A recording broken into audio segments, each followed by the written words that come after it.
What's going on, investors? Jay here. I want to talk a little bit about Tesla today.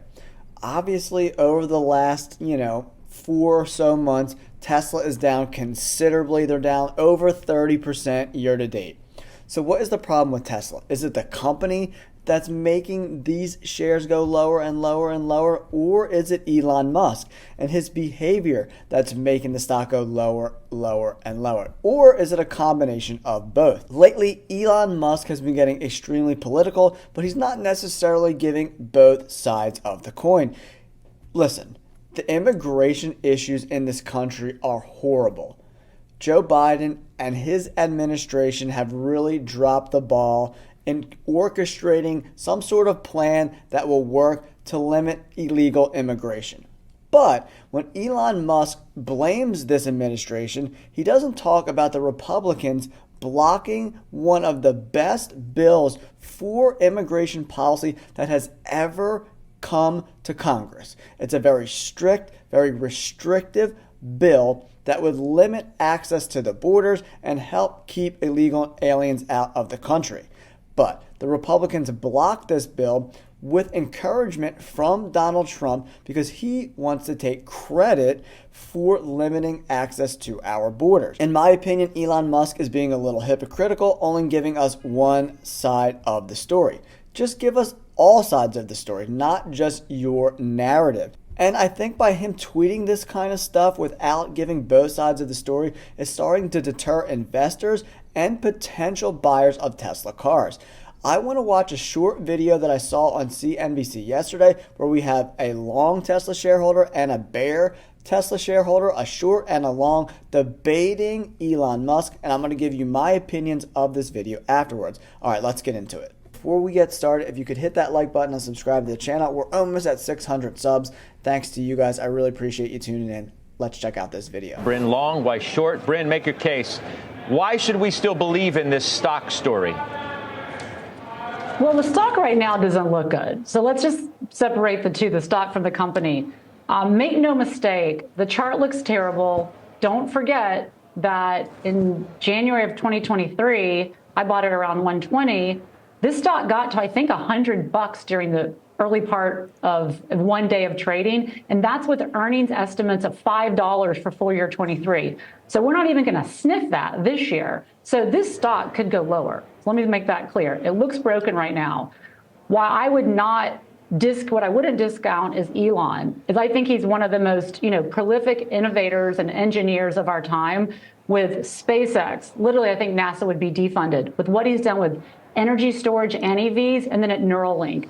And so I do think, though, he is going to have right now between this earnings report, which will be bad, and the shareholder package, I think it's very murky right now because make no mistake, part of this valuation is based on sentiment and also valuations, margins, and earnings expanding. So I see absolutely why Steve is short. I don't think he's going to be short long term. I think it's probably a trade, but I think longer time, we will get some clarity. And this will be, over the next few months, a potentially good opportunity to add or buy to the position. My question for Bryn, and I'm not trying to be difficult with this, is that as a fiduciary of her investors' capital, how could she invest in a company where there is no governance, there is no independent voice on the board, where they've gone out and made an acquisition like Solar City, right, to stop it from failing because it was his brother's company and because the federal government told SpaceX, you've got to stop buying Solar City bonds with the money we're giving you for R&D, where he's tried to buy, use Tesla to buy material for his house, the windows, where he wants a $55 billion pay package, and where we saw Jack Dorsey with 2 companies. We've got Elon Musk with multiple companies that all require his time. Plus, there's the allegations, and we saw it on Joe Rogan's broadcast, of drug use. So how's a fiduciary own this company with anti-shareholder governance repeatedly, time after time after time? Isn't it worth just passing on this and going to something you don't have to explain owning? Yeah, well, I own this personally, first of all. This is a personal position. So I think, we love to own broad-based ETFs for the majority of our client base. So this is not a fiduciary decision. This is my decision. And so I think that, what you're pointing out, I mean, these things, I think you just don't like Elon. And so I think that if you separate yourself and say, look at this company, well, I think that's the truth, right? I'm not and so showing you sentiments. Everything I said right. is a fact, Bryn.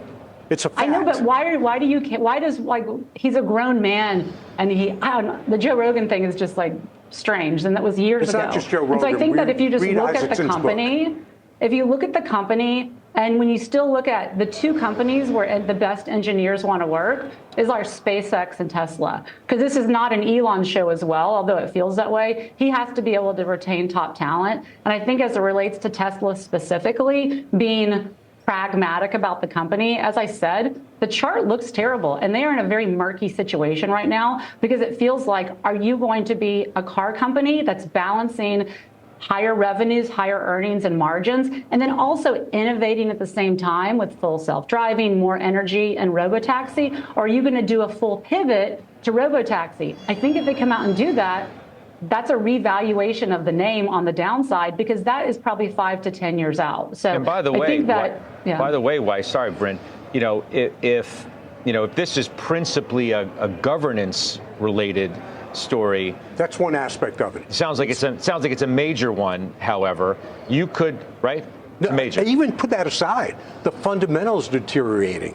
We've hit limit in terms of the EV adoption. They've got the oldest EV lineup in the industry globally. They've got 20% of their revenues coming from China. We've seen what China has done. Okay, we've seen Apple move their supply chain to India. And they've got better relationships and longer standing relationships with the Chinese government. We've seen China. China is supporting their domestic producers that, by the way, make newer, more richer in terms of the accessories, in terms of basically even the range, so of their cars than Tesla. That's number two. Yeah. Number three, we've seen Elon just tweet out, oh, no more prices, we're raising prices. He lied. They're cutting prices. We would say big robo-taxi announcement. We've secured funding for the take private. The guy is a pathological liar to keep his stock price up. So forgetting about that, the fundamentals deteriorating. You've got lots full of EVs that are selling at major discounts from the major auto players that couldn't sell them. So the fundamentals are horrendous. Yeah. So I think that in China, one more thing. No, let Bryn go. One more thing. It's like one more like buzz line. It's like, once again, you just don't like Elon, by the way. And so it's like, when you look at genius. I've said that repeatedly. When you look at the EV market, they're actually continue to be, with BYD, the top selling brand in China. And so when we look at America, which is about 9% of the EV space, China, which Tesla was it's like the only manufacturing company that was able to build in China autonomously without having influence from the Chinese government. He has a very strong relationship. I believe they're about to announce they're going to be building their next gigafactory in India, a huge untapped market. And so I think that when you look at this company in the U.S., if this was a U.S. EV story, I would not own this name. I don't think Americans want to drive EVs. I think Americans don't want to drive EVs as their only car. But in China, it's a very different story. Well, let me just say something. Hold on, let me work this in, and you can say what you want. Then we're going to be done.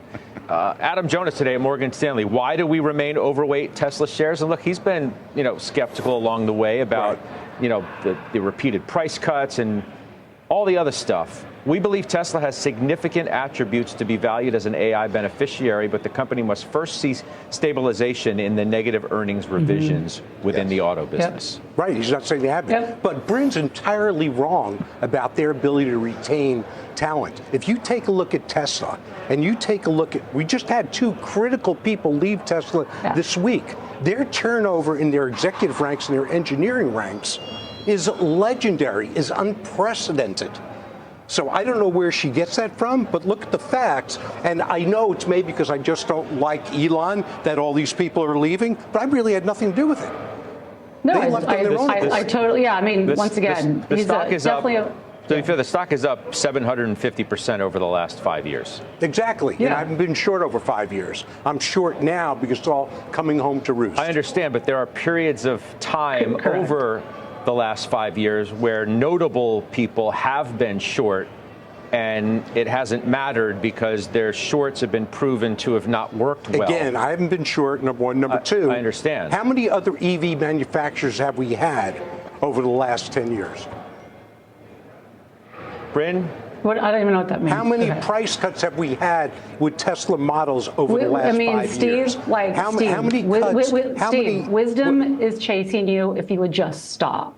Okay? Like, seriously. Like, what the hell is she saying? I don't even get it. Steve, we're going to take a break. We're going to take a break. Just admit you're wrong and the stock is going lower. And I'll buy more lower. That's what she should be saying. Facts are facts. There's no fact that the stock is There doing are facts anything with from everything here. I said about the governance, about the price cuts, about his tweets that have all been wrong, about the competitive landscape, about the appetite for EVs. Those are all facts. Bryn, we'll see. yeah, we will. Woo, baby, that was a heated debate about Tesla moving forward. I took some notes on things I agree with and some things I don't agree with. Weiss is a very contentious guy. You can tell he definitely has some animosity towards Tesla and Elon Musk, but some of the things he said were 100% true. On both sides, they both said things that were true and things that I don't necessarily agree with. The stock is in trouble. I mean, the chart, I agree, looks absolutely terrible. It went from well over $200. We're in $150 today. After earnings, I think we could be at the $120 to $130 range. Anything under $120, $130 is a buy for me. Long term, I think they're going to, even out over the next few quarters. I mean, inflation is still high. There's records amount of credit card debt. So Americans, especially middle-class Americans, upper middle-class Americans, the people who are going to be buying Tesla, are being constrained by everyday prices. So they're going to stop buying really expensive cars. And I think that's why Tesla and Elon Musk had to cut the prices for these cars. If you're considering buying Tesla shares, you have to think, can Elon Musk adapt to this current climate in which the EV market is in? And one thing I disagreed with Weiss is him saying that we're at the limit of EV adoption. I disagree with that. Is EV demand coming down a little bit? 100%. That's not a debatable thing. But as gas prices go up over the next 5, 10, 15 years, you think gas prices are going to go down? Absolutely not. Having one ICE car, which is a gas engine car, and one EV car for your family to get better gas mileage, I definitely think a lot of families, I know my family's doing that, I think a lot of families want to have both or go the hybrid route. So I definitely disagree with that. And then one thing that's very concerning is this insane package that the board wants to reinstate for Elon, $56 billion or whatever. That's a ton of money. And I already think Elon Musk is stretched too thin. He has all these different companies. He's being pulled in so many directions, and he's not the best at reallocating these funds. I don't think any of that $56 billion is going to go into Tesla. I think it's going to go into his other ventures. I think he's done reinvesting his capital into Tesla, and that's definitely a little bit concerning for me as someone who's looking at potentially buying some Tesla shares. And I definitely agree that the board needs to get better control of Elon Musk and where his time is. If he's not going to be completely committed to Tesla, the board needs to kind of step up and take control of the situation. And to give out this huge $56 billion package to Elon Musk for a company where the fundamentals are deteriorating and essentially is a floundering company right now is legitimately insane to me. I think as a shareholder, you have to be super concerned about that. I don't want $56 billion going to Elon Musk. I want that $56 billion to be spread out into R&D, into getting the Gigafactory up in India, which they mentioned. So that's where I want the capital to go. Elon Musk has enough money. To give him $56 billion more dollars makes no sense to me as a potential shareholder. The one thing Weiss talked about that I do agree with is retaining top talent at Tesla. Elon is notoriously very hard to work for, and top executives and engineers are continuing to leave for other opportunities. That's not good for Tesla moving forward. To be in the forefront of being like one of the best EV companies in the world, you need the best engineers. And if these guys are going to other companies like BYD or other American companies like GM or Ford or wherever they go, it's not a good thing for innovation at Tesla. That's very concerning for me, 100%. And another thing I think Elon needs to stop doing is giving timelines, because he is perpetually wrong about timelines, especially for full self-driving. I don't see FSD. I predicted a couple years ago on my channel where I don't see it happening for 10 years. And people thought I was crazy 3 years ago. And do you think FSD is going to be fully functioning in 5 to 7 years from now? I just don't see it. I don't think FSD is close, really. I think it's going to be some time. But I do think it is a huge benefit to the world to have FSD. People are terrible drivers, and it gives us time back. You can be in your car, you go wherever you want to go, but it's a little bit, dangerous right now, right? You've seen a lot of videos online where FSD is failing to recognize patterns on the road, so it is concerning. The adoption is going to take time. I don't see full adoption until 10, 15 years down the road, in my opinion. And some other things I disagreed with. So Weiss started going on the attack right away. And he started saying, as a fiduciary, why are you investing in Tesla? Well, the woman said, well, I'm not. This is my personal account that I'm investing in. So it already undermines his argument a little bit. So if you're going to go on the attack, you better have your facts straight. And he didn't. So I'm already all right, this guy is a little bombastic. He's kind of talking out of his ass a little bit. So we'll see what he has to say moving forward. Another thing that was ridiculous, bringing up the drug use. I'm not trying to judge here, but he seems like the type of guy, just by looking at his face, that goes to the bar with his buddies and pounds back some expensive whiskey. So what? Elon Musk can't smoke a little pot, but you can go to the bar and get shit-faced with your friends? I don't agree with that. He's being a hypocrite. And if Elon Musk wants to smoke a little pot, who cares? People drink, people smoke a little pot. It doesn't matter. If he's still able to execute as an executive, what he does in his personal life is moot. That point is ridiculous. Just bringing that up, again, undermines any of the good stuff that he has to say, because he had a lot of good stuff to say. And Weiss saying that Tesla isn't one of the top tier EV companies in the world anymore, I completely disagree with that. I live in Los Angeles, and 9 out of 10 EVs I see are all Teslas. And they still have a footprint in China. They're going to have footprints in Europe. They're going to have footprints in India. Tesla makes good cars. Every car company has issues with cars. That's just a part of being in that business. Are they perfect? No, but they're a very reliable, very safe car. FSD is years away, in my opinion. So I think these price projections are going to get kicked down the road a little bit. So we have to readjust our valuation on Tesla moving forward. I think anything under $120 is somewhere where I want to buy. If it gets to $100 or lower, I'm definitely a buyer at those prices. And shorts have consistently got crushed by Tesla stock, but we'll have to see. Can Elon Musk adapt, turn the company around, start having those positive earnings again? Only time will tell, but under $120, I'm a buyer of Tesla. Let me know in the comments below. Are you buying Tesla? Are you selling Tesla? Are you holding Tesla? I would love to hear your opinions in the comments below. Don't forget to like and subscribe. Thanks for tuning in.